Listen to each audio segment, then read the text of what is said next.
capítulo 2, que são noções de mecânica quântica, tá? Então, olhando bem o título, noções, tá? A gente vai pegar, para vocês terem uma ideia, é o livro do Weisberg, de Física Quântica. Ele é um livro muito grande, muito extenso, deve ter umas 400 páginas, tá? A gente vai ver o começo do livro, uma parte do começo, aí tem uma parte no meio e outra parte lá no final. Então, a sequência, né, que eu coloquei aqui é o que a gente vai usar, que vai ser interessante para a gente durante o curso, certo? Mas vai ter muita lacuna aqui, tá? Entre uma parte do começo, uma parte do meio, uma parte do fim, tem conteúdo entre esses itens, tá certo? Então, às vezes vocês não vão conseguir entender tudo, tá? Mas a ideia é vocês tentarem, tá certo? E para estudar quântica, a cabeça tem que estar bem aberta, tá certo? Vocês não podem falar, não sei, é muito difícil, coisa assim, tá? Basta ficar calmo, né, e prestar atenção um pouco, tá certo? Também não precisa ficar divagando dentro dos conceitos, né, porque tem gente que aí pega um conceito e fica tentando descobrir o que é, e às vezes não tem resposta. Tá? É uma coisa mais bem abstrata, tá certo? Então, só peço que vocês prestem atenção no que eu vou estar falando, que eu vou falar, tá certo? E vocês podem perguntar o que vocês quiserem, tá? Se eu souber a resposta, eu respondo. Se não, a gente procura em algum lugar, tá bom? Então, vamos lá. Quântica, tá? É uma disciplina que ela está dentro da física, tá certo? E é um caso especial, tá bom? Como a relatividade. Quando a gente fala de relatividade, já vem na cabeça a velocidade da luz, né? Deixa eu só pegar esses meninos que estão atrasados aqui. A gente pensa em velocidade da luz, tá certo? E tem todas aquelas correções da mecânica clássica, né? Onde for velocidade, você vai ter que adicionar a velocidade da luz. Então, vai mudar todas as equações, tá certo? Quando a gente vai para o mundo microscópico, né, um lugar muito pequeno, tá, regiões de pequenas dimensões, a física também muda. Não é igual à física clássica, tá? Ela vai ser a física quântica e vai ter alguns conceitos diferentes, tá? E as equações também, certo? Então, a primeira coisa que a gente vai ver em mecânica quântica é esse postulado que está colocado aí, o postulado de Planck, tá certo? Ele fala que qualquer ente físico com um grau de liberdade cuja coordenada, então lembrando, a gente tem aquele experimento, né, de massa-mola, né? Tem uma massa na ponta de uma mola, a gente puxa, a mola volta e fica oscilando, tá? Ou se não, a posição de um pêndulo, né? Isso tudo vocês viram em física clássica, tá? Em física 1. A posição angular do pêndulo, né? A amplitude de uma onda, tá certo? Que seja uma função senoidal do tempo, né? Ou seja, essas oscilações simples harmônicas, tá certo? O postulado diz que nesses casos, tá?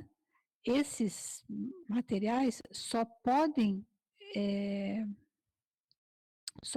ter um número inteiro n de H vezes Ni. A energia, né, desses materiais só pode ser escrito dessa forma: energia igual a N, que é o número quântico, H, que é a constante de Planck, e Ni, que é a frequência da oscilação. Oscilação do pêndulo, oscilação da mola, tá certo? Oscilação da onda, tá bom? O número quântico pode ser 0, 1, 2, 3, 4 e assim vai.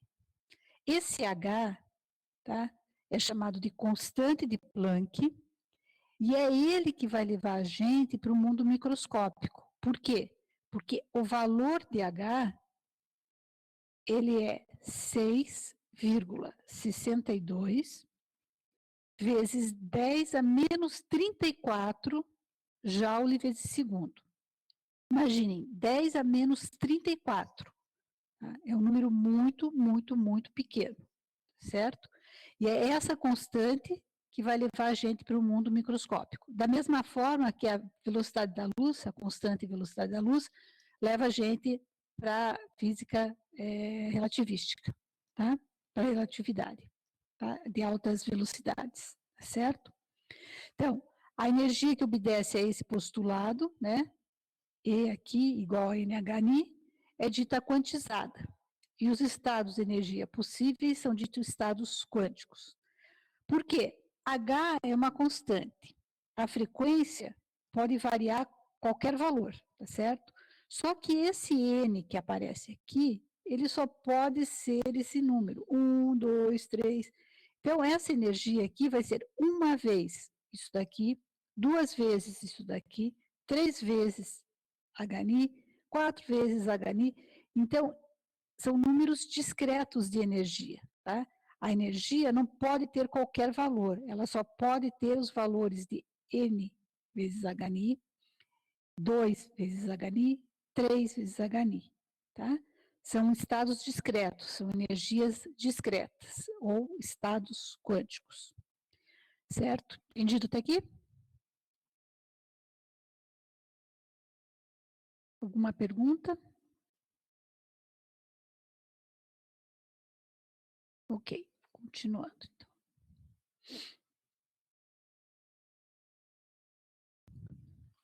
Bom, aí, aqui a gente tem um experimento, né, que ele foi explicado, tá, depois que a física quântica apareceu, certo? Antes disso, não tinha explicação para alguns efeitos que aconteciam aqui nesse experimento. É chamado efeito fotoelétrico, tá? Isso quer dizer o quê? Se a gente jogar luz em cima de um material, essa luz que bate na superfície, ela pode arrancar um elétron desse material e gerar uma corrente elétrica, tá? Então, aqui a gente tem, no experimento, a gente tem aqui um invólucro de vidro, aqui a gente tem uma janela de quartzo, né? Tem um eletrodo aqui A e aqui um eletrodo B. O eletrodo A e o eletrodo B, tá? Eles têm no meio aqui do caminho um galvanômetro ou um amperímetro, tá? Para medir a corrente que vai fluir entre A e B, certo? E tem também aqui, tá, uma fonte, tá, que pode inverter a polaridade desse eletrodo e desse daqui. Tá? A princípio, o negativo fica em A e o positivo fica em B. Mas tem uma chave inversora aqui que a gente pode mudar essa polaridade, tá? Então, a gente pode colocar, primeiro a gente vai fazer negativo e positivo, e depois a gente vai inverter essa chave aqui e ver o que acontece, tá? Então, a ideia desse experimento é, vou jogar luz, ela vai atravessar a janela de quartzo, né? Vai bater aqui em A, vai arrancar o elétron daqui, como aqui está negativo e aqui está positivo, o elétron que sai é acelerado aqui para B, e a gente tem uma leitura aqui no amperímetro. Tá?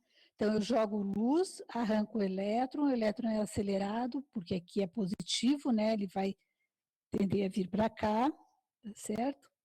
Uma força de atração por B, e a gente vai medir a corrente, tá? Então, vamos lá. Então, apliquei lá a tensão, menos no A e positivo no B, tá? E joguei luz com uma certa intensidade A, tá? Joguei a onda lá de luz. Aí o que acontece? Né? À medida que eu aumento a tensão entre A e B, aqui eu tenho uma corrente. Aqui é a corrente, aqui é a tensão. Então vai aparecer uma fotocorrente, tá? São fotoelétrons que eles estão saindo porque eu joguei a luz. Tá? Chega uma hora que isso aqui estabiliza, tá? A corrente vai estabilizar mesmo que eu aumente a tensão V, tá? Então, mesmo que a tensão aqui fique maior, a quantidade de elétrons que chegam aqui vai tender a uma constante. Por quê? Porque a quantidade de luz que eu estou jogando aqui só consegue tirar tantos elétrons por segundo. A corrente é limitada, tá? Com a mesma intensidade de luz, certo? Se eu mudar a intensidade de luz, se eu diminuir a intensidade, a corrente também aqui diminui. Por quê? Porque eu vou arrancar menos elétrons, certo? Então, aqui eu tenho uma luz com uma intensidade maior, aqui uma luz com intensidade menor. Tá? Então, para esse caso aqui, né, o que a gente espera? Vou inverter agora, né, nessa quantidade, estou jogando luz, mas vou inverter a chave aqui agora. Vou colocar um negativo em B. Então, os elétrons que saem daqui e chegam aqui, né, a ideia inicial seria, se eu estou colocando aqui negativo, os elétrons que estão sendo arrancados aqui não vão conseguir chegar aqui, porque eles vão ser repelidos. Tá? Mas, na verdade, não foi isso que aconteceu. Tá? O que acontece é que, mesmo estando negativo, ainda existe uma corrente, até que ela caia a zero num potencial, que eu vou chamar aqui potencial de retardo. Tá? Então, ainda existe uma corrente, e só depois que eu aumentar uma tensão suficiente é que essa corrente vai a zero. Isso está dizendo o quê? Está dizendo que os elétrons que a luz está arrancando daqui saem com alguma energia cinética, de tal forma que eles conseguem vencer essa força de repulsão, porque aqui está negativo, e conseguem chegar em B. Até que exista um potencial aqui, que isso aqui fica tão negativo, que mesmo os elétrons vindo com uma certa velocidade, com uma certa energia cinética, já não conseguem chegar aqui. Tá? Então, esse valor V0 é chamado, então, de potencial de retardo. Aí, bom, quem fez esse experimento, eu não falei para vocês, mas foi Millikan, tá? E ele ganhou o prêmio Nobel porque ele fez esse experimento, montou esse experimento. Aí Millikan pensou, bom, se eu estou jogando luz com intensidade alta, né, e os elétrons estão saindo com uma velocidade, uma energia cinética até esse potencial V0, se eu jogar uma intensidade de luz mais baixa, a energia cinética dos elétrons vai diminuir e, portanto, esse V0 vai ser menor. Porque a energia cinética do elétron, a energia cinética ela é dada pela carga do elétron vezes o potencial, vezes esse V0 aqui. Tá? Então, ele imaginou, se ele diminui a intensidade de luz, a energia que os elétrons vão ganhar aqui vai ser menor, a energia cinética vai ser menor, e aí o potencial V0, né, essa mudança, essa variação de potencial que eu vou botar negativo aqui, vai ter que ser menor. Tá? Então, eles não vão conseguir chegar aqui com um potencial mais alto, porque eles têm pouca energia. Então, esse V0, que está relacionado com a energia cinética do elétron, tem que ser menor. Isso foi o que Millikan pensou. Tá? Mas, não. Quando ele fez o experimento, pronto, caiu no mesmo V0. Independente da intensidade da luz que ele usasse, tá? Mais fraca, mais forte, aqui no meio, né? Sempre ele caía aqui nesse V0. Millikan não conseguiu explicar isso aqui, apesar de ter ganhado o prêmio Nobel pelo experimento. Tá? Aí ele pensou outra coisa. Né? Vou fazer assim, eu vou mudar, aqui, ó, gente, só mudou a intensidade da luz. Então, por exemplo, era uma luz amarela, mais forte de intensidade, e aqui uma luz amarela mais fraca em intensidade. ou uma luz azul mais forte e um azul mais fraco, o vermelho mais forte e o vermelho mais fraco, tá? Ele não mudou a cor aqui, de A para B, mas agora ele pensou, vou mudar as cores, tá? Então, o que ele fez? Ele jogou uma luz de uma cor lá em cima, tá? Com uma certa frequência, né? A luz tem uma certa frequência, comprimento de onda, tá? E mediu o potencial de retardo, potencial limite, o V0. Então, vamos dizer, vermelho deu esse valor. A luz azul deu um outro valor. A luz verde deu outro valor, tá? Então, aqui, ó, nesse experimento, se ele jogou uma luz verde, tinha um V0 aqui. Se essa luz fosse azul, por exemplo, ia ter um V0 diferente. Se fosse vermelha, ia ter um V0 diferente. Foi isso que ele jogou aqui nesse gráfico, tá? E ele foi indo, foi diminuindo, né, o comprimento de onda, né, foi diminuindo a frequência, aumentando o comprimento de onda, até que chegou uma hora que ele jogou uma luz que tinha uma frequência que o potencial limite deu 0. Então, ele jogou uma luz aqui e essa curva fez isso daqui, veio aqui no 0. Tá? E ele não conseguiu explicar isso, tá? Por quê? Por que que existe esse limiar de frequência, ele chama, tá? Ni zero. Por que que existe esse ponto Ni zero aqui, que me dá um potencial limite zero? Ele não conseguiu explicar esse potencial linear, esse limiar de frequência aqui, tá certo? Por que que não arranca elétrons do material? Por que que com essa frequência não sai elétrons do material? Tá? Outra coisa que ele não conseguiu explicar também foi que ele achava que jogando luz em cima da plaquinha,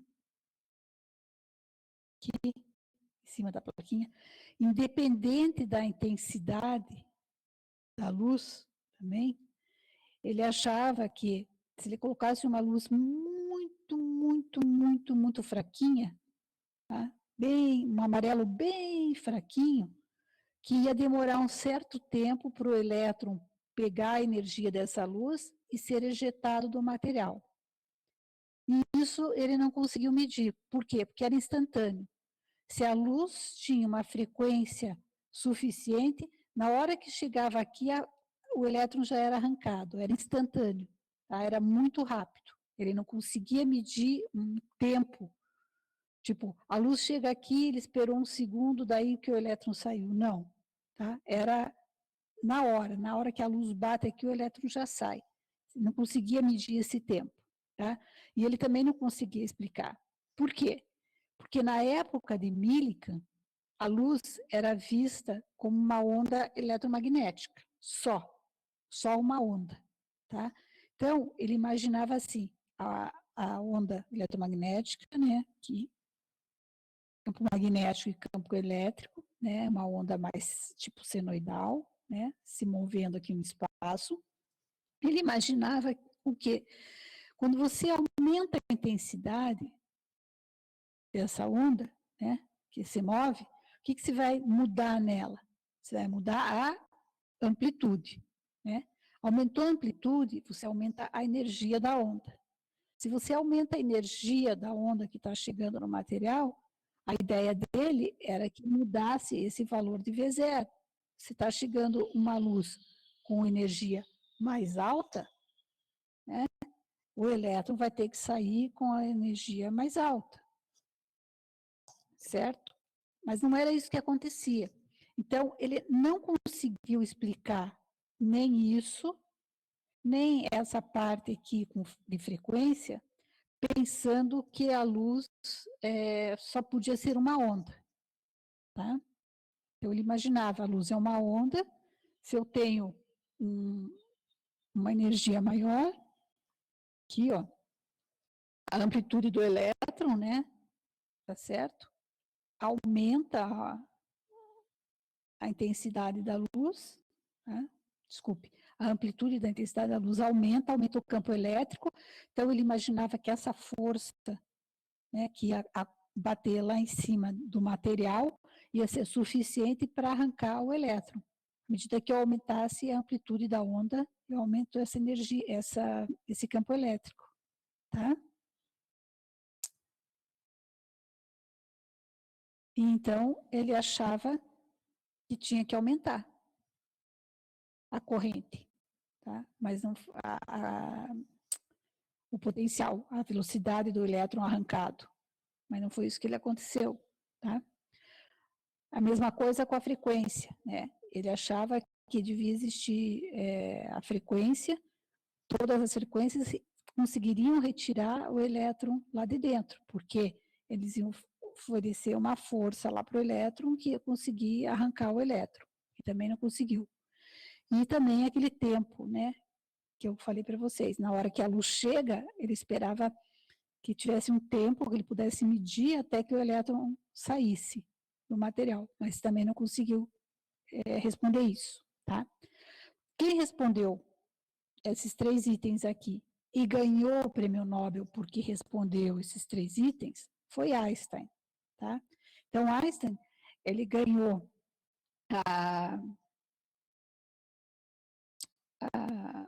o prêmio Nobel por causa da explicação do efeito fotoelétrico, não pela teoria da relatividade, certo? Bom, e como é que Einstein explicou isso? Bom, já se conhecia, tá, o postulado de Planck da energia.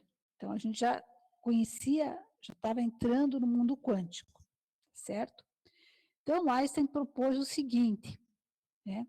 Em vez da luz ser somente uma onda eletromagnética, ela poderia ter associada a ela também uma partícula, dependendo do efeito que a gente está observando.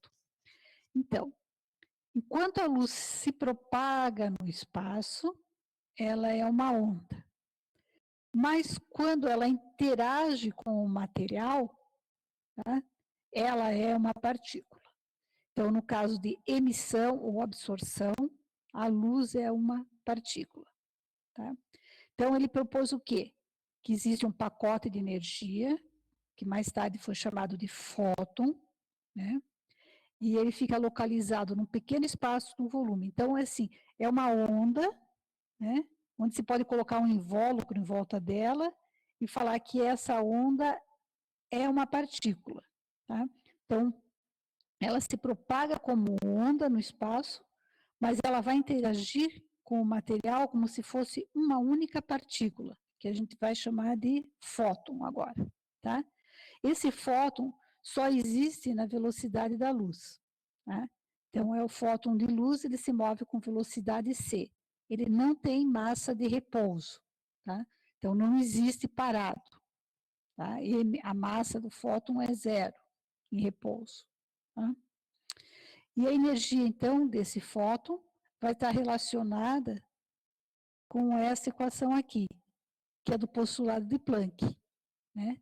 Então, meu fóton pode ter essa energia, Hν. Aqui é a frequência da luz, da onda eletromagnética, aqui é aquela constante de Planck que leva a gente para o mundo microscópico, que é 6,62 10 a menos 34, e N é um número quântico. Tá? Ele supôs também que quando essa luz chegasse em cima do eletrodo A, tá? Esse fóton que está chegando, que é a partícula, ele é completamente absorvido por um elétron. Então, eu joguei um fóton, ele transmite a energia dele para o elétron e o elétron sai do material. Tá? Então, aqui, ó, a gente tem o cálculo das energias. K é a energia cinética. Hν é a energia do fóton. Tá? E esse ômega zero aqui, a gente vai definir aqui agora, né, é chamado função trabalho do material. É a menor energia que eu preciso fornecer para um elétron no material para poder arrancar ele da superfície desse material, tá? Para tirar o elétron, tá? Então, essa definição é muito importante para a gente. É a energia mínima necessária para que um elétron atravesse a superfície do metal e escape das forças atrativas que normalmente ligam o elétron ao metal. Aqui eu estou colocando metal, mas material qualquer, tá? Um material, não precisa ser metal, pode ser semicondutor, pode ser um isolante, pode ser qualquer coisa, tá? Então, função trabalho é essa energia mínima que precisa ser oferecida, tá? Então, o que a gente tinha antes, né, era que a energia cinética é igual a E, que é a carga do elétron, vezes o V0, que é o potencial de retardo, tá? Entendido até aqui?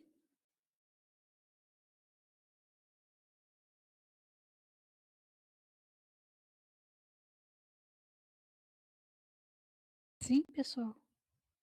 Ok, vamos continuar, tá?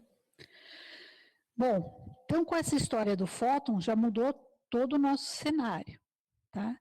Vamos voltar aqui para poder explicar, então, o que está acontecendo, pensando agora, tá? Que a luz eletromagnética, ela também é uma partícula, tá? Então, nesse caso aqui, ó, a intensidade do fóton, agora, né? Agora, a intensidade da luz vai ser contada em fótons, tá?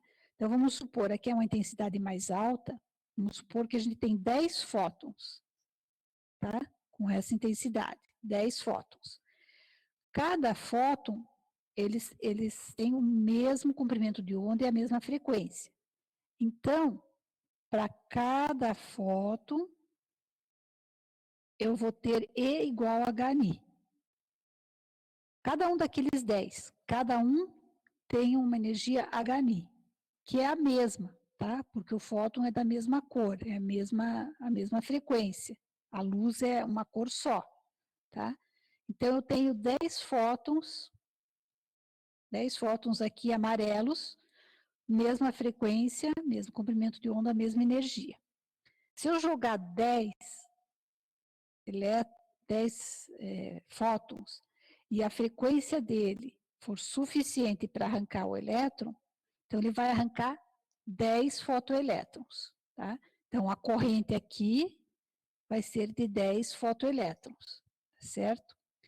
Se eu diminuir agora, em vez de 10 fótons, eu colocar só 5, a minha corrente cai. Lógico, 5 fótons vão arrancar 5 elétrons, 5 fotoelétrons. Então, a corrente cai.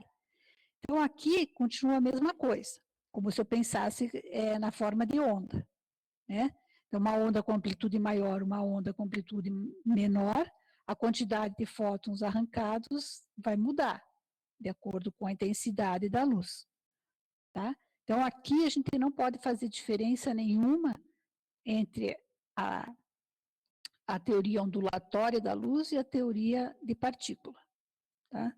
Aqui continua a mesma coisa. Vamos ver o que acontece aqui com o meu V0, né? Se esses 10 fótons têm todos a mesma energia, esses 5 fótons têm todos a mesma energia, porque são da mesma cor, né? Eles são da mesma cor, então aqui, ó, eles têm essa energia HNI. Todos eles têm a mesma energia HNI. O ômega zero, que é a função trabalho do material, que é a função trabalho da plaquinha que eu tenho aqui, ó, também é uma constante. Vai depender só do material do que é feita essa plaquinha aqui, tá? Então, naquela equação de Einstein, que Einstein propôs, isso aqui é a constante, porque eu estou mandando a luz com uma única cor. Essa daqui também é a constante. E aqui eu tenho a energia cinética do elétron. Se isso é igual e isso é igual, a energia cinética com que o elétron vai ser arrancado de lá vai ser a mesma, certo? Então, aqui, tanto faz eu mandar 10 fótons quanto 5 fótons, A energia cinética que o elétron vai ter para sair do material é a mesma. E a energia cinética é E vezes esse V0 aqui. Por isso, e E é a carga do elétron, que não muda, então esse V0 também é igual, é constante. Tá? Então, por isso que esse V0 é o mesmo para qualquer intensidade aqui. Por quê? Ele depende só da frequência do fóton que está chegando. Né?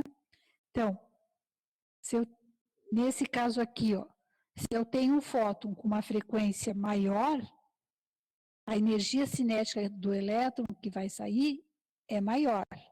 Se a frequência do fóton é menor, a energia cinética do fóton vai ser menor. Tá? Então, aqui na equação, ó, essa função de trabalho é constante. Tá? Se eu mudo o valor do fóton aqui para uma energia maior, a energia cinética vai ser maior. Se eu diminuo a energia do fóton, a energia cinética vai ser menor. Então, aí vai ter variação no valor de V0, do potencial de retardo. Tá? Agora, quando a energia do fóton for exatamente igual à energia da função trabalho, a energia cinética é zero. Tá? Então, aqui é exatamente aquele caso. Esse μ0, que é a frequência de limiar, vai ser o quê? Quando a Hni for exatamente igual à função trabalho. Né? E aí a gente vai ter essa frequência de limiar, ou seja, energia cinética, potencial de retardo igual a zero. Tá? Se essa frequência do fóton, opa, passei demais. Se essa frequência aqui do fóton for menor do que a função trabalho do material, ele não arranca nenhum elétron. Tá? Então, a gente tem aquele zero no V0. Certo? Entendido até aqui?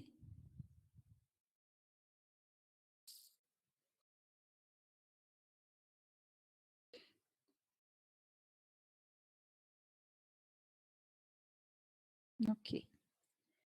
Então, e o outro ponto, que era o tempo, né? Na hora que chegasse o fóton, tinha um tempo até o elétron sair, ele é explicado justamente pela teoria de que, a onda também é uma partícula. Por quê? Cada fóton vai arrancar um elétron, se ele tiver energia suficiente para isso. Então, na hora que o fóton chega lá com a velocidade da luz, é instantâneo. Tá? Na hora que ele bateu lá, tem energia suficiente, ele já entrega essa energia para o elétron já sai. Por isso que a gente não consegue medir esse tempo. Tá? É instantâneo. E quando você jogar o fóton e não sair nenhuma corrente, é porque a energia desse fóton é menor do que a função trabalho do material, que é a menor energia que você tem que ter para arrancar o elétron da camada mais externa lá do teu material. Certo? Esse conceito é bem importante, a gente vai usar mais para frente quando for trabalhar com as junções, tá? Com os diodos, com os transistores, a gente vai ter que usar essa definição de função trabalho aqui. Tá? Opa, vamos continuar.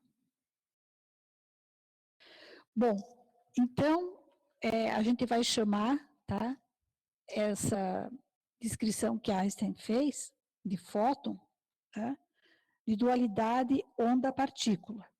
Tá? Isso aqui vai servir para todo o espectro eletromagnético, não só para a luz, tá? Mas para ondas de rádio, raio-x, raio gama, onda de TV, qualquer onda, tá? Que exista, tá? ela pode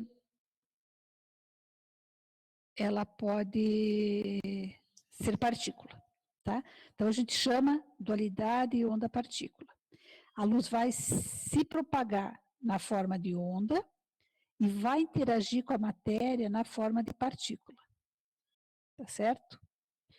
E essa dualidade é fundamental para o progresso quântico.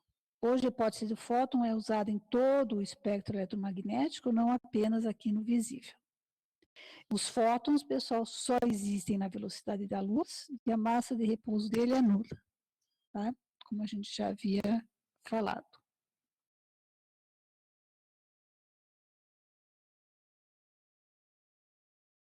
Alguém tem alguma pergunta aqui? Não?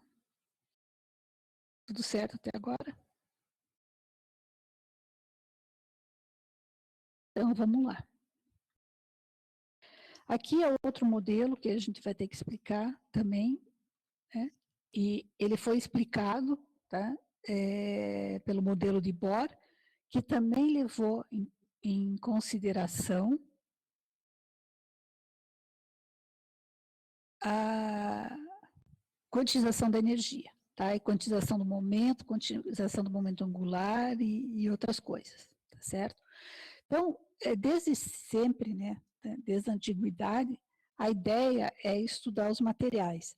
E uma das técnicas, tá, para estudar o material é a gente fazer uma análise do espectro, tanto de absorção de luz, quanto de emissão de luz desses átomos, tá, que compõem o material. Tá?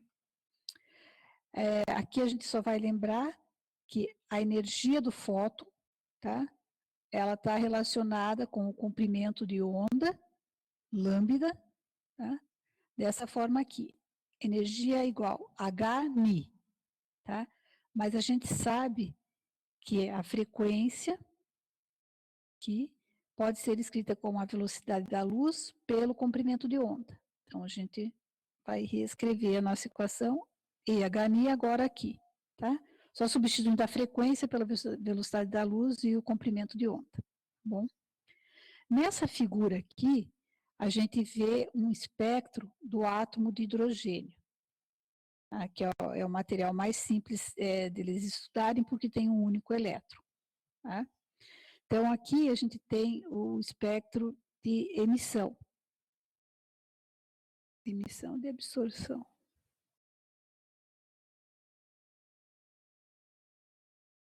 Tá, de emissão. Tá? Então, o que eles fazem? Eles jogam luz no átomo de hidrogênio, né, e esperam para ver qual é a luz que vai ser emitida por ele. Tá? Então, eles jogam uma luz com uma energia maior e vê tudo que está sendo emitido na luz. Tá? A gente pode desenhar essas linhas aqui, tá, em termos de energia. Tá? Então, a energia aqui, para N igual a 1, primeiro. Né? N igual a 1. Então, a gente tem a constante de Planck, a gente tem a velocidade da luz que a gente conhece, e o comprimento de onda é tirado daqui. Tá? Então, para N igual a 1, a gente tem esse comprimento de onda. Então, eu vou pegar esse comprimento de onda, vou jogar aqui, tenho essas constantes e determino a energia E1, que é essa aqui, menos 13,6 eletronvolts, para N igual a 1. Para N igual a 2, tá? Aí eu já tenho outro comprimento de onda, daí eu jogo aqui, e mudei aqui, tá? Tenho outro comprimento de onda, outra energia, e assim vai, tá? Nesses espectros. Só que, o que acontecia? Isso aqui foi a primeira coisa que eles fizeram, né? Então, isso é uma medida empírica, na verdade, tá? Ela saiu aqui esses valores aqui, né, saem do experimento, né? Então, Bohr queria, na verdade, fazer o quê? Ele queria achar uma equação para determinar isso daqui. Porque, ó, pelo experimento, era assim, ó, tá? As pessoas observavam lá o espectro, tá? E aí eles viam que podiam chegar na frequência ou no comprimento de onda aqui, para esses valores aqui, se eles escrevessem uma equação desse tipo aqui, ó, tá? 1 sobre 1 1 aqui, e n menos 1 sobre n ao quadrado, onde n podia ser 2, 3 e 4. Esse aqui, tá, é a série de Lima, tá? Ele fez dessa forma. Aí veio outro esperto e falou, não, em vez de eu botar 1 aqui, vou botar 2, vou começar com 3 aqui. Fez essa série e chamou Balmer. Aí veio o outro, mas ó, e se a gente botar 3 aqui e começar com 4? Aí é Paschen. E aí vai, tem várias séries aqui. Só que essas equações aqui, elas foram obtidas, tá, de forma empírica, né, olhando o que está acontecendo aqui. Tá? Elas não são determinadas através de uma teoria ou alguma coisa, é só de observação, certo? Esse C é a velocidade da luz, e esse R é chamado constante de Heisenberg, que tem esse valor aqui. Tá? E eles observaram também que existe um princípio de combinação, tá? Chamado princípio de combinação de Higgs, ou seja, a energia, tá, para o átomo ir do nível 4 para o nível 2 é a energia que ele tem em 4,1 menos 2,1. Então, vamos lá. A energia, para ele vir daqui, ó, do número 4 para o 2, é o quê? É essa energia aqui, 4,1, tá? Menos essa energia 2,1. Tá? Esse é o princípio de combinação de Higgs, certo? Bom, então agora, Bohr resolveu botar isso na teoria, né? Tentar desenvolver um modelo, né? Para a gente chegar nessas energias aqui também, mas sem usar essas equações empíricas aqui, tá? Usando um modelo teórico. Tá bom? Então, para isso, ele supôs usar o átomo, né? Fazer ele como um sistema planetário, né? Então, por exemplo, o Sol no centro e os planetas em volta dele. Ele supôs que o átomo tem um núcleo e que o elétron tem órbitas esféricas aqui, tá? Circulares, né? Em torno desse núcleo. Tá? Então, os postulados para esse modelo funcionar. A órbita tem que ser circular e estável em torno do núcleo. O elétron, ele pode se deslocar de uma órbita para outra, tá? Ganhando ou perdendo energia. Então, se tiver uma órbita maior aqui, o elétron que está aqui pode ganhar energia e passar para outra órbita. E se ele estiver nessa órbita maior e quiser descer, ele vai perder energia para descer. E o principal, tá, é agora que entra a quântica também, tá, é que ele supôs, também, ele postulou, que o momento angular desse elétron, tá, o momento angular MVR, né, que a gente aprende em física clássica, tá, agora ele é também quantizado, certo? Ele não é mais MVR, como a gente estava acostumado a ver para planetas, tá? Mas ele vai ser um momento quantizado. Então, ele propôs o momento angular, é sempre um número inteiro multiplicados por H cortado. H cortado é a nossa constante de Planck, divididos por 2π. Né? Isso aqui é só para simplificar a notação. Né? 2π, porque o movimento aqui, esse círculo tem 360 graus. Tá? Então, o momento angular agora é quantizado. Ó. É um número inteiro dH cortado. Esse n é o número quântico, é 1, 2, 3, 4, 5. Certo? Só um minuto.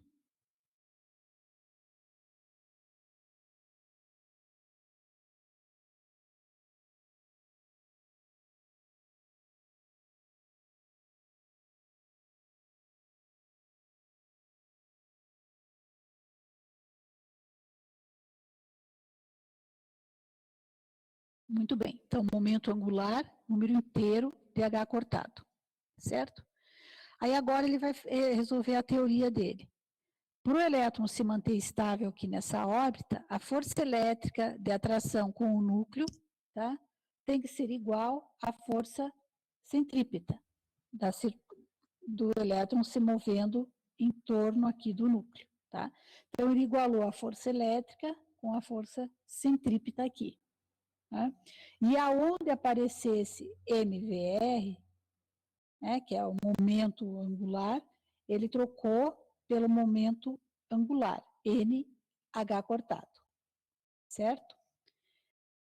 Todas essas passagens aqui vocês podem fazer, tá? Não vou passar aqui, mas é só igualar as equações e substituir. E com isso, ele chegou para resolver, então, qual era a energia lá na órbita. Isso aqui vem da física clássica, né? Energia total igual a energia cinética mais energia potencial, certo? Energia cinética, mv ao quadrado sobre 2, né? E a gente substitui esse v ao quadrado aqui, então, tá? Pelo raio, que a gente determinou aqui, substitui o R, né? Da enésima ordem, da enésima órbita, certo? E a gente chega na energia cinética, escrita dessa forma aqui, e a energia total da órbita dessa forma aqui. Tá? O que a gente vê aqui? Ó? A massa é a massa do elétron, é constante, 9,1 10 a menos 31 quilogramas. A carga é a carga do elétron, que também é constante, 1,6 10 a menos 19 coulomb. K é aquela constante que a gente usa em circuitos elétricos, 4πε0, tá? Que é uma constante também. ε0 é a permissividade elétrica do meio. N ao quadrado, esse é o número quântico, é isso que vai variar, e H também é uma constante. Então, aqui, ó, todos esses termos, com exceção do N ao quadrado, são constantes. Então, a gente pode colocar as constantes todas aqui para fora. Essa é a enésima órbita, tá? Então, se eu colocar N igual a 1, eu estou vendo a energia de N igual a 1. Se eu colocar N igual a 2, eu estou vendo a energia de N igual a 2, tá? A diferença entre uma energia e outra, tá? Por exemplo, da energia 2 para a energia N igual a 1, a gente vai escrever dessa forma aqui, tá? E a frequência, né, da luz na transição das duas órbitas, tá, de N2 para N1, tá, a gente pode escrever isso aqui como H mi N2 menos H mi N1, certo? Aí o H daqui vai passar aqui para baixo, sem cortes, ó, só o H, tá? Daqui para cá, tá? Só o H que vai aparecer, a gente vai colocar aqui embaixo. E aqui é a diferença das frequências. Todo mundo acompanhou até aqui?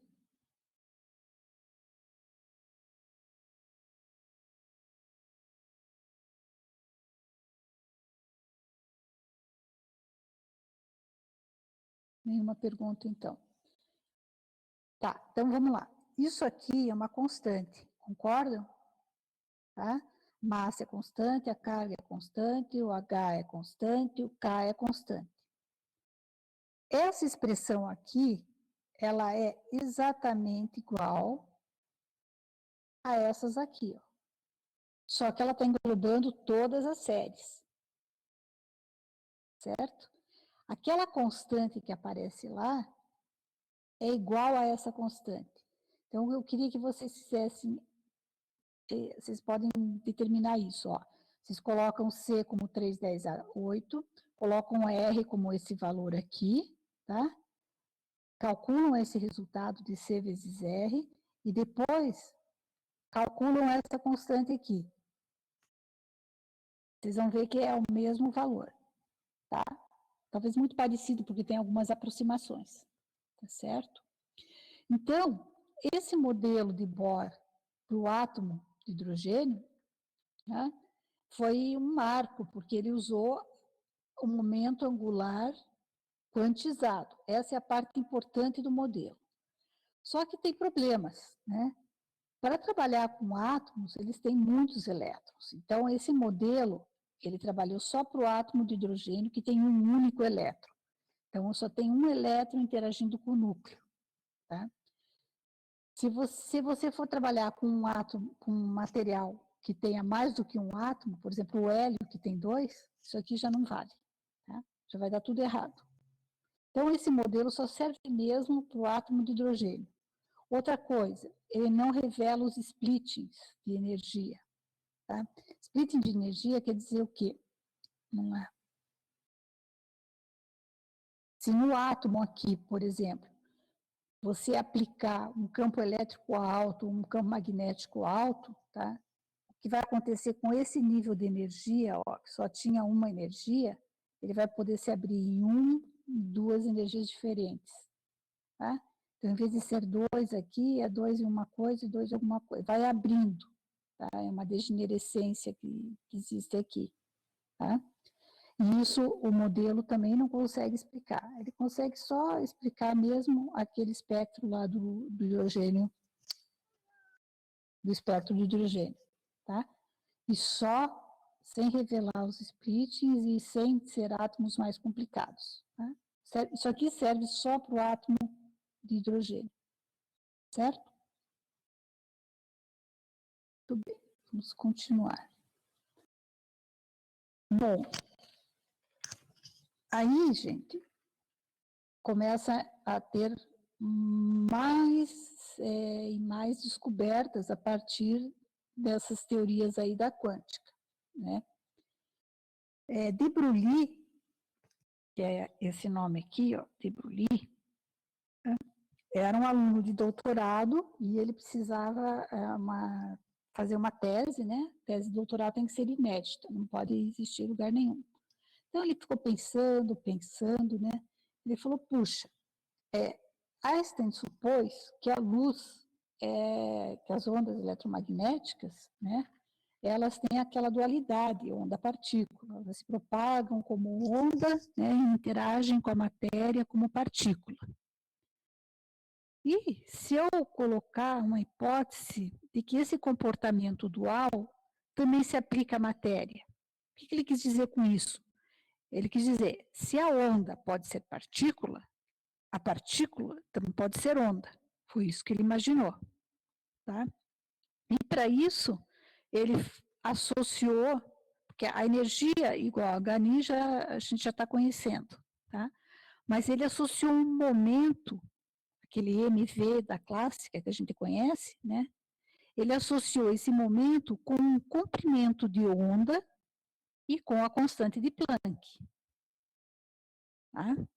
E esse comprimento de onda aqui, agora associado com o momento, que é chamado relação de de Broglie, e lambda aqui é o comprimento de onda de de Broglie.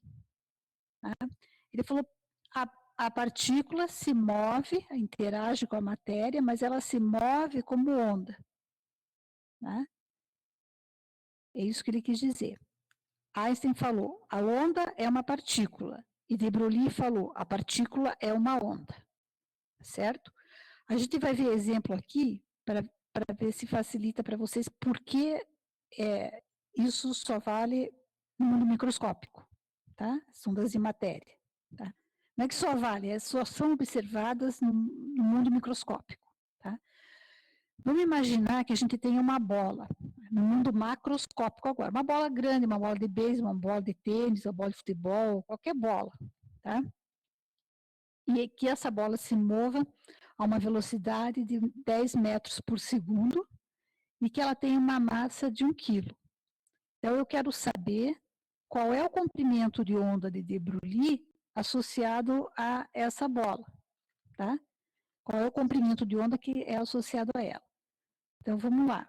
A gente vai usar aqui a equação de de Broglie, né? Vamos escrever comprimento de onda igual a constante de Planck pelo momento. O momento é o quê? A velocidade vezes a massa. Tá? Tudo aqui, gente, usando o sistema SI. Tá? Vocês podem usar CGS? Pode, mas aí tem que ser todas as grandezas no mesmo sistema. Tá? Não pode ficar misturando. Grama com quilograma, centímetro com metro. Tá bom? Aí a gente vai calcular, então, o comprimento de onda que está associado a essa bola aqui que a gente jogou com essa velocidade.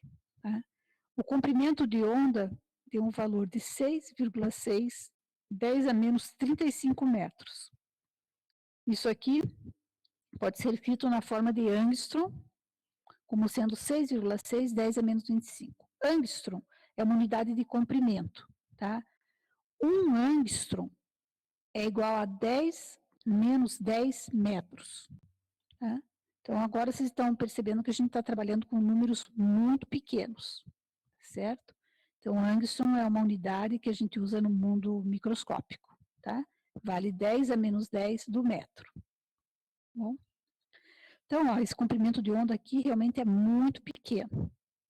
Se a gente tentar pensar qual é a dimensão dessa bola, a massa é 1 quilo. Se eu fizer muito pequena, né, a gente pode até pensar num material super pesado, né, bem denso, né, que tenha, sei lá, 1 milímetro de diâmetro. Imagina, 1 milímetro de diâmetro e 1 quilo. Né? Ainda assim, tá, 1 milímetro de diâmetro é um número muito maior do que esse comprimento de onda aqui, ó. Tá? Porque 1 milímetro é 10 a menos 3 do metro. E esse comprimento de onda é 10 a menos 35 do metro. Tá? Então, o que acontece? O comprimento de onda que a gente calculou aqui é muito menor do que o tamanho da bola. Isso se é bola de 1 quilo, a gente conseguir colocar em 1 milímetro. Né? Uma bola de 1 quilo, vocês imaginam, sei lá, o tamanho dela. Uma bola de basquete não pesa 1 quilo. E ela é grande. Tá? Então, esse comprimento de onda aqui é muito menor do que o diâmetro da bola. Tá? Então, a gente não vai ver o movimento oscilatório dessa bola, porque o comprimento de onda associado a ele é muito menor do que o tamanho dela. Tá? Então, a gente não vai conseguir ver essa bola no movimento ondulatório. Tá? Ela não vai se... Vai existir? Vai. Ela tem esse comportamento dual? Tem, mas não é perceptível para a gente. Tá? Agora, se a gente entrar lá no mundo quântico de volta, tá? Então, eu vou perguntar aqui é comprimento de onda, tá? Qual é o comprimento de onda de um elétron cuja energia cinética é 100 elétron-volts? Bom, a massa do elétron é 9,1 10 a menos 31. A gente vai fazer aqui a mesma coisa que fez aqui em cima, tá? Só lembrando, energia cinética, né, é mv ao quadrado. mv ao quadrado sobre 2, tá? A energia cinética. E é igual a 100 elétron-volts. Tá? E a gente pode escrever o momento, né, como sendo raiz de 2m, K, que é a energia cinética, tá? mv ao quadrado sobre 2. Certo? Então, substituindo aqui, tá, o valor de momento em termos de energia cinética, que é o valor que a gente tem aqui, tá? A gente vai botar aqui, vai calcular o comprimento de onda, vai chegar a um valor de 1,2 10 a menos 10 metros.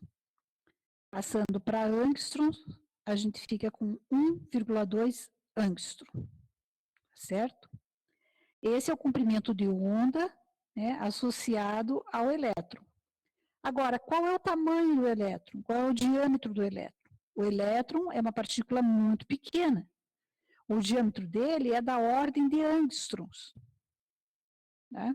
Então, esse comprimento de onda aqui, associado a uma partícula que tem um diâmetro próximo do comprimento de onda, né, já faz com que a gente consiga ver, tá, um movimento ondulatório associado ao elétron. Tá? Quando a gente viu no capítulo 1 aquela difração de raio-x, ninguém reclamou a difração de raio-x, né? Porque o raio-x é uma onda eletromagnética e por isso o comportamento de difração, interferência é normal para ele, porque esses comportamentos de difração, refração, interferência construtiva e destrutiva, tá? Elas são inerentes às ondas. As ondas têm esses processos, podem passar por esses efeitos. Agora, as partículas, nem sempre. Né? Mas eu falei para vocês de difração de elétrons, e ninguém reclamou. E elétrons são partículas. Agora, se partículas sofrem difração, que é um efeito que só funciona para ondas, interferência construtiva, que só funciona para ondas, mas os elétrons têm essa propriedade, né, de fazer a difração de elétrons só da superfície, porque eles têm carga e têm massa, mas eles são difratados, eles têm interferências construtivas. Então, por que isso acontece? Porque eles são também onda. Eles são partícula e são onda. Então, quando o efeito de difração, refração, interferência acontece com os elétrons, eu estou provando que eles podem ser onda também. Tá? Bom, então isso daqui, tá? Esse comprimento de onda de Broglie, essa tese de Broglie, ele ganhou o prêmio Nobel porque ele planejou, né, essas ondas de matéria, tá? É teoria. Agora, a gente tem que provar, tá? Eu já falei antes para vocês, né? A gente provou com a difração de elétrons, né? Que a gente fez no capítulo anterior, mas naquela hora a gente não estava falando de quântica, tá? Então, quando ele falou isso, ainda não existia difração de elétrons, a gente não tinha nada. Então, a gente tinha que provar agora que o elétron podia ser também uma onda. Tá? Para fazer isso, tá? 3 pessoas trabalharam mais ou menos na mesma época. Tá? Davison e Gerner, que eram americanos, tá? E Thomson, que era inglês, tá? Que fez essa parte de difração aqui dos elétrons. Tá? Os 3 ganharam o prêmio Nobel porque eles mostraram que realmente os elétrons difratam. Tá bom? Então, o experimento é simples. Ó. A gente tem aqui um canhão, né, que vai emitir um feixe de elétrons em cima de um material. Aqui é colocado um detetor. Né? Então, eles jogam o feixe aqui e esperam o feixe ser espalhado e ser o sinal pegado aqui no detetor. Esse ângulo aqui pode ser variado, né? Porque o feixe espalhado pode ser espalhado em diversas direções, tá certo? E um pouquinho mais refinado, né? Seria a gente usar um cristal, né?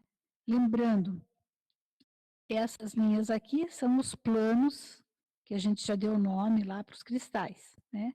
Então, eu jogo um feixe de elétrons aqui e tenho a difração, né, dos elétrons indo para cá. Lembrando que foi o que a gente viu lá da difração de Bragg, né? Que a diferença de caminho percorrido, né, tem que ser igual ao número inteiro de comprimento de onda para eu ter uma interferência construtiva aqui, tá certo? Aqui a gente tem os 2 gráficos, né? Primeiro eles analisaram jogando feixe de elétrons com diversas energias, né? E vendo em qual ângulo a gente tinha uma intensidade maior, né, de corrente aqui no detetor. Tá? Então, para essa energia aqui próxima a 54 volts, a gente tinha nesse ângulo de 50 graus aqui, uma maior intensidade. Depois, o que eles fizeram? Eles mudaram aqui a posição do detetor, né? E viram aonde também você tinha maior intensidade. Então, é para uma uma tensão de 54 volts, a maior intensidade está aqui em 50 graus, certo? Todo esse efeito de difração, ele só pode ser explicado com essa interferência construtiva, tá? Partículas não exibem interferência, mas onda sim. Então, se a gente teve esse resultado para a difração de elétrons, a gente está provando que os elétrons são onda. Tá? E, além disso, ó, o que a gente pode fazer? A gente pode calcular isso daqui. Tá? Então, vamos calcular qual é o comprimento de onda do elétron. Se eu usar a relação de Bragg, né, que era um número inteiro de comprimento de onda igual a diferença de caminho percorrido, aqui é um 2D seno θ, não é F aqui, é θ. Tá? Se eu fizer isso, eu conheço a separação dos planos aqui, né? Essa distância D, a distância interplanar, vou jogar aqui. O θ é o ângulo lá que eu vou escolher, tá? Tem que pegar o ângulo de maior, aqui está 65, mas eu acho que é 50, tá? Deve estar errado, tá? 50 graus. Se eu fizer essa conta, o comprimento de onda relacionado, que eu vou tirar a partir da relação de Bragg, é 1,65 angstroms, para o comprimento de onda do elétron. Se eu usar a relação de De Broglie, aqui agora, no lugar M, no lugar de momento, eu vou colocar a energia cinética, tá? Vou escrever momento dessa forma aqui, tá? Porque eu sei a massa do elétron, energia cinética, basta eu multiplicar esses 54 volts pela carga do elétron, tá? Eu vou multiplicar aqui. E eu tenho o quê? O mesmo comprimento de onda que eu achei fazendo o experimento. Então, isso aqui é teoria e isso aqui é experimental. Tá? Então, eu confirmei aqui que eles têm o mesmo comprimento de onda. Isso mostra que o elétron difratou, e se ele difratou, ele é uma onda. Partículas não difratam. Tá? Se eu tivesse jogado uma bolinha aqui, ela tinha quicado e voltado aqui para cima. Tá? Ela não entra, não penetra. Tá? Ela pode sair com ângulo, até pode, né? Mas não vai ter sinal nenhum aqui, não vai ter interferência. Tá? Ela é basicamente uma partícula. Tá? Uma partícula onda. Certo até aqui? Tá. Bom, por causa disso, tá? Porque ele é uma onda e ele também é uma partícula. Tá? Ah, não, pera, deixa eu ver uma coisa aqui. Até aqui. Isso, vamos lá. Só mais aqui. A gente vai ter que tratar agora, né? A gente não vai saber exatamente o que está acontecendo com essa onda partícula, tá? Então, a gente não consegue saber, por exemplo, exatamente onde o elétron está.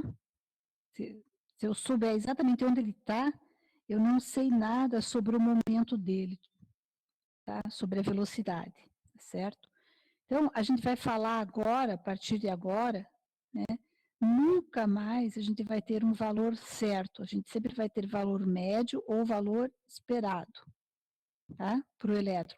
Diferente daquele, na física clássica, que a gente tinha um carro e falava, o carro saiu do ponto X, vai chegar no ponto 2x, ele tem essa velocidade, quanto tempo ele levou, né? Ou, o carro com essa velocidade, para chegar no ponto 2x, vai ter que percorrer isso em quanto tempo para chegar, e a gente não consegue mais ter um valor exato.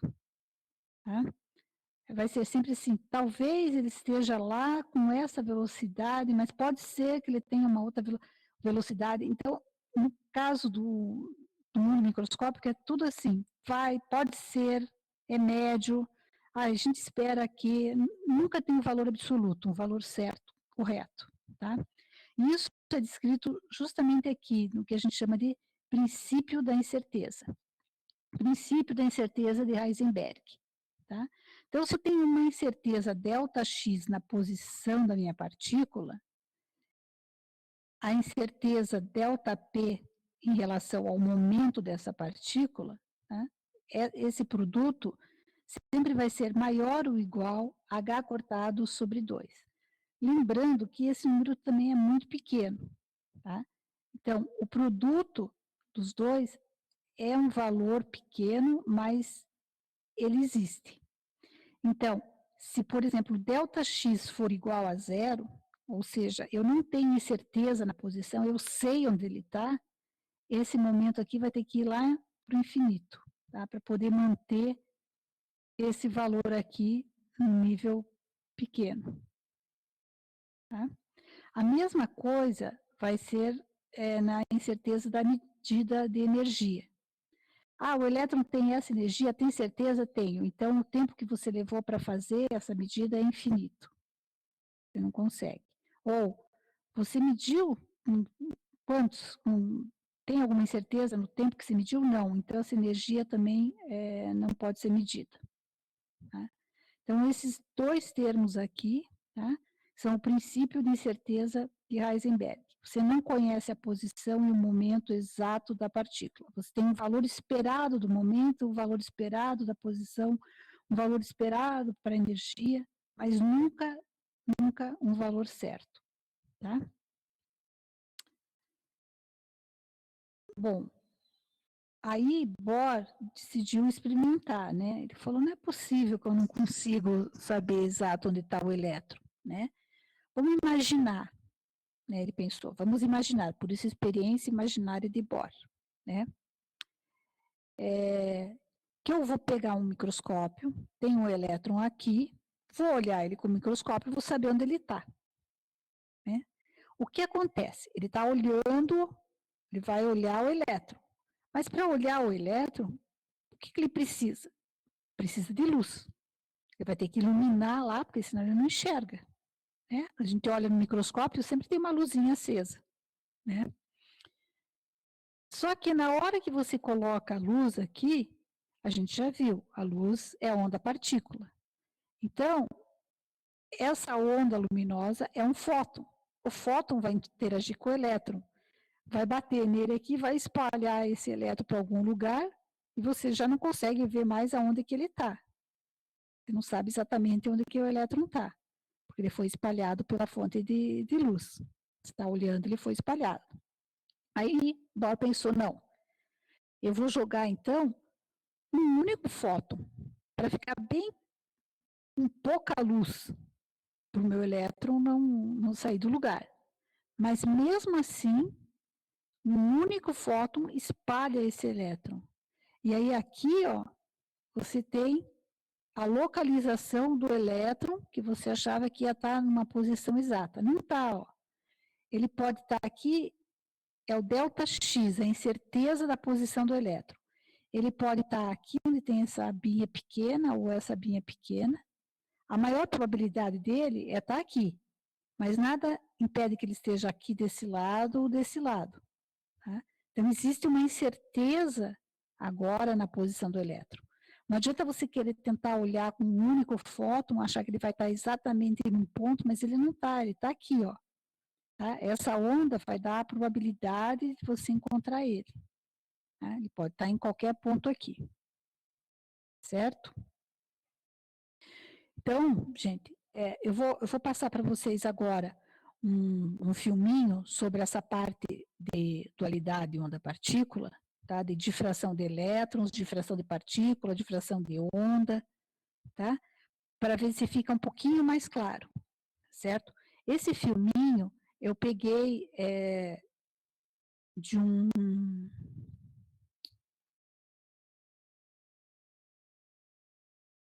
um vídeo chamado Quem Somos Nós, tá?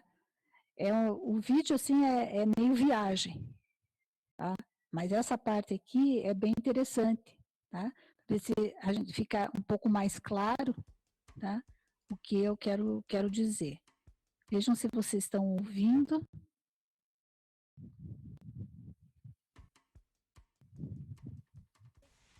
Estamos aqui com o vovô de toda esquisitice quântica, o nada famoso experimento da fenda dupla. Para entender esse exemplo, nós precisamos ver como partículas ou bolinhas de matéria agem. Se por acaso lançarmos um pequeno objeto pela fenda que pode ser uma bolinha de gude, podemos ver um modelo na parede de trás, pois as bolinhas passaram pela fenda e bateram lá. Agora, se colocarmos uma segunda fenda, nós esperamos ver uma segunda tira duplicada à direita. Agora, vamos ver as ondas. As ondas batiam na fenda e irradiavam, batendo na parede de trás, com maior intensidade diretamente na linha da tira.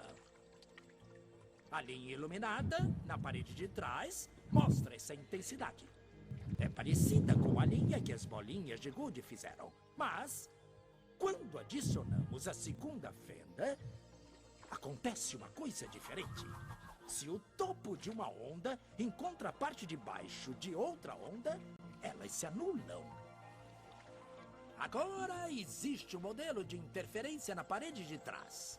Os lugares onde dois topos se encontram são os de mais intensidade, as linhas de luz. E onde elas se anulam, não tem nada. Então, quando jogamos coisas, quer dizer matéria, através de duas fendas, temos isso. Duas linhas. E com ondas, nós temos um modelo de interferência com muitas linhas. Por enquanto está bom. Agora, vamos ficar quânticos. Um elétron é um pedaço bem pequenininho de matéria, como uma bolinha de gude. Vamos jogar uma corrente por uma fenda. Se comporta igual a bolinha de gude, uma linha só. Então, se lançarmos essas coisas pequenininhas pelas duas fendas, devemos ter, como com as bolinhas, duas linhas. O quê? Um modelo de interferência. Nós lançamos elétrons, pedaços bem pequenininhos de matéria. Mas temos um modelo igual ao das ondas, não como o das bolinhas. Como? Como pedaços de matéria podem criar um modelo de interferência como o das ondas? Isso não faz sentido.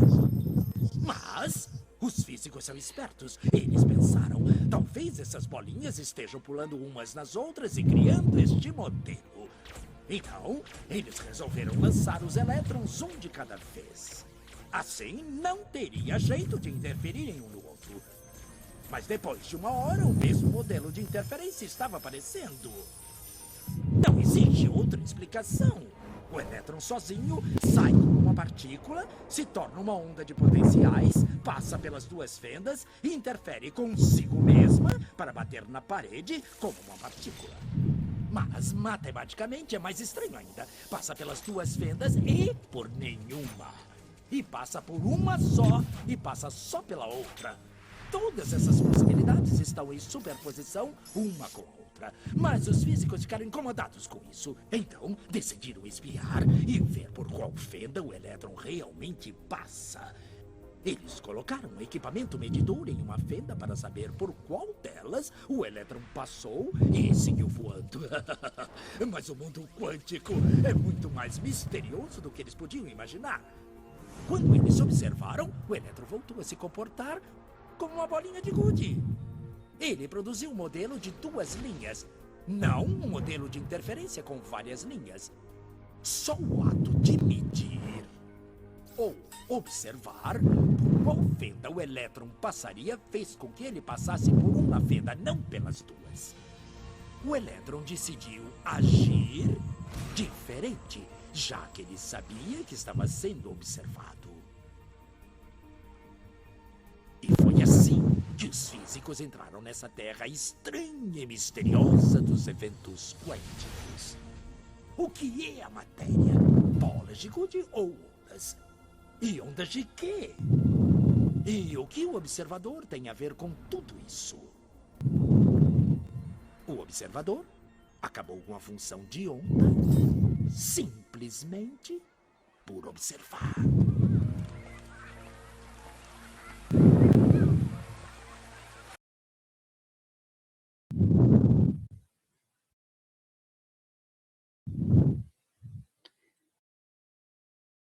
Oi, pessoal, estão me ouvindo?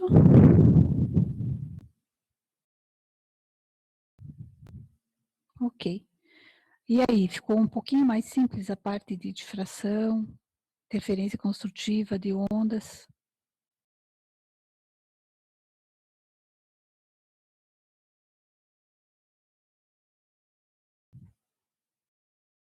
Sim?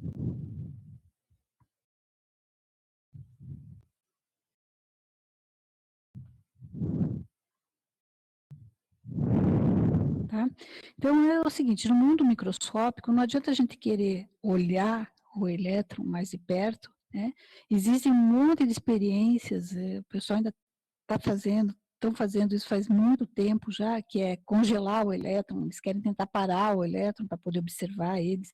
Então, eles colocam um campo de um lado, campo de outro, esfriam a temperaturas muito, muito, muito baixas para ver se ele consegue ficar parado, mas o elétron não para, tá? Ele fica sempre vibrando, mesmo a temperaturas muito, muito baixas, tá? Ele tem essa vibração, tá? Essa energia de ponto zero, que a gente chama, tá?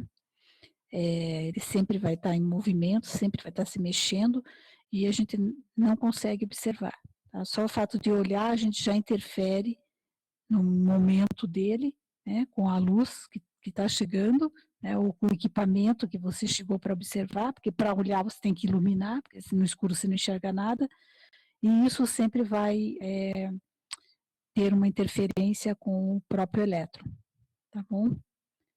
Hoje a gente vai ficar por aqui, aí a próxima aula vai vir um pouquinho mais da matemática, nessa parte de quântica, mas nada que vocês precisem se preocupar. Tá? Alguém tem alguma pergunta? Ninguém perguntou nada na aula de hoje.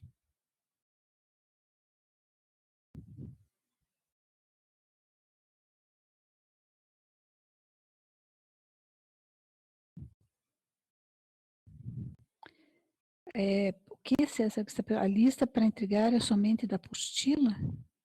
Sim, é a lista que são sete questões que tem na lista.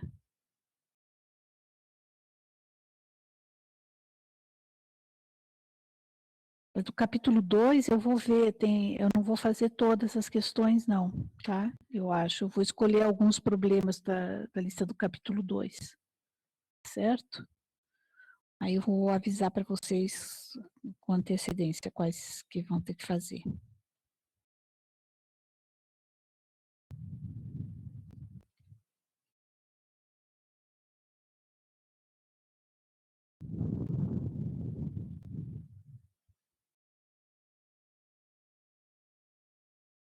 Sim, qualquer tipo de onda também funciona. Por exemplo, tem técnicas que chamam espectroscopia de raio-x, XPS.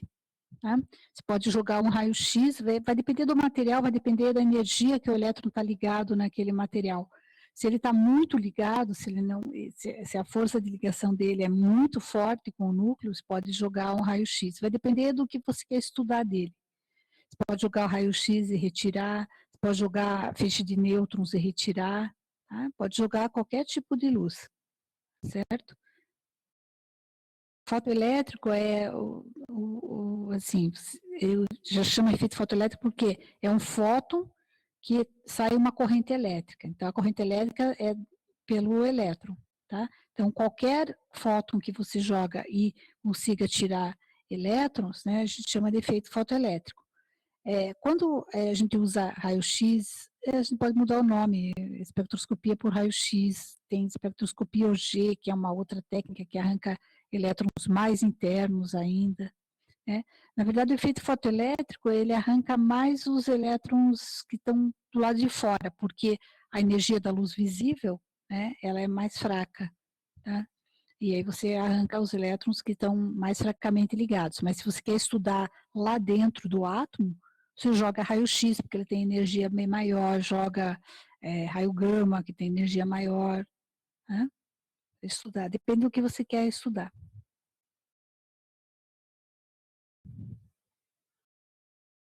Certo, pessoal?